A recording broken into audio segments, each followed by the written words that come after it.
കേരള പഴനി എന്നറിയപ്പെടുന്ന ഹരിപ്പാട് സുബ്രഹ്മണ്യസ്വാമി ക്ഷേത്രം ഉണ്ടായ കഥ അറിയാമോ? പുരാതനകാലത്ത് കുമാരപുരം എന്നായിരുന്നു ഹരിപ്പാടിന്റെ പേര്. ഇവിടെയുള്ള പ്രധാന ക്ഷേത്രം കീഴ്ത്തിക്കോവിൽ ക്ഷേത്രമായിരുന്നു. ദ്വിബാഹുവായ ബാലസുബ്രഹ്മണ്യൻ പ്രധാന പ്രതിഷ്ഠയായ ഈ ക്ഷേത്രത്തിന് സമീപം ഒരു മഹാക്ഷേത്രം പണികഴിപ്പിക്കാനും അവിടെ അയ്യപ്പസ്വാമിയെ പ്രതിഷ്ഠിക്കാനും കുമാരപുരത്തെ നാട്ടുപ്രമാണികൾ തീരുമാനിച്ചു.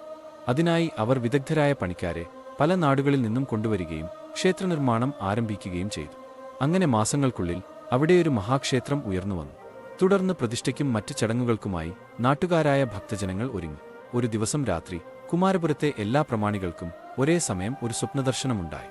അതിദിവ്യനായ ഒരു സന്യാസി തങ്ങളുടെ മുന്നിൽ പ്രത്യക്ഷപ്പെട്ട് പുതിയ ക്ഷേത്രത്തിൽ അയ്യപ്പനെയല്ല സുബ്രഹ്മണ്യനെയാണ് പ്രതിഷ്ഠിക്കേണ്ടതെന്ന് അരുളി ചെയ്യുന്നതായിട്ടായിരുന്നു സ്വപ്നദർശനം.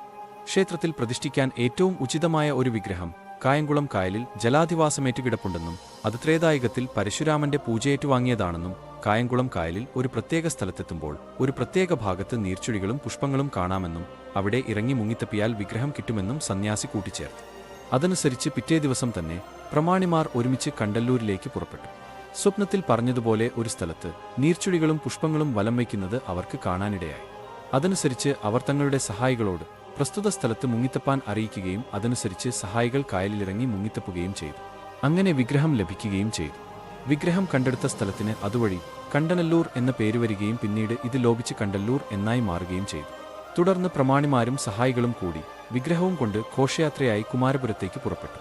പമ്പാനദിയുടെ ഒരു കൈവഴിയായ പായിപ്പാട്ടാറ്റിലൂടെ 3ഓളം വള്ളങ്ങളിലായാണ് അവർ യാത്ര നടത്തിയത്. ഈ യാത്രയുടെ സ്മരണയ്ക്കായാണ് ഇന്നും ചിങ്ങമാസത്തിലെ ചതയം നാളിൽ പായിപ്പാട്ടാറ്റിൽ വള്ളംകളി നടത്തിവരുന്നത്. കുമാരപുരത്തെ ക്ഷേത്രത്തിൽ വിഗ്രഹം എത്തിക്കുന്നതിന് അല്പം മുമ്പ് ഒരു സ്ഥലത്ത് വിഗ്രഹം ഇറക്കിവെച്ച് വിശ്രമിക്കാൻ തീരുമാനിക്കുകയും അതനുസരിച്ച് അരനാഴിക നേരം വിശ്രമിക്കുകയും ചെയ്തു. കാലാന്തരത്തിൽ അവിടെയും ഒരു സുബ്രഹ്മണ്യ ക്ഷേത്രം ഉയർന്നുവരികയുണ്ടായി. ഇന്ന് അത് അരനാഴിക ക്ഷേത്രം എന്നറിയപ്പെടുന്നു.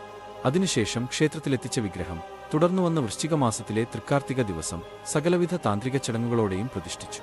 പ്രതിഷ്ഠാമുഹൂർത്തത്തോടടുത്ത സമയത്ത് ക്ഷേത്രത്തിൽ ഒരു ദിവ്യപുരുഷൻ പ്രത്യക്ഷപ്പെട്ടുവെന്നും അത് പരശുരാമൻ തന്നെയായിരുന്നെന്നും അദ്ദേഹമാണ് പ്രതിഷ്ഠാകർമ്മങ്ങൾക്ക് നേതൃത്വം നൽകിയതെന്നും പറയപ്പെടുന്നു. മഹാവിഷ്ണുവിന്റെ അവതാരമായ പരശുരാമന്റെ പാദം പതിഞ്ഞ സ്ഥലം ഹരിപ്പാദപുരം എന്നും കാലാന്തരത്തിൽ ഹരിപ്പാടെന്നും അറിയപ്പെടാൻ തുടങ്ങി.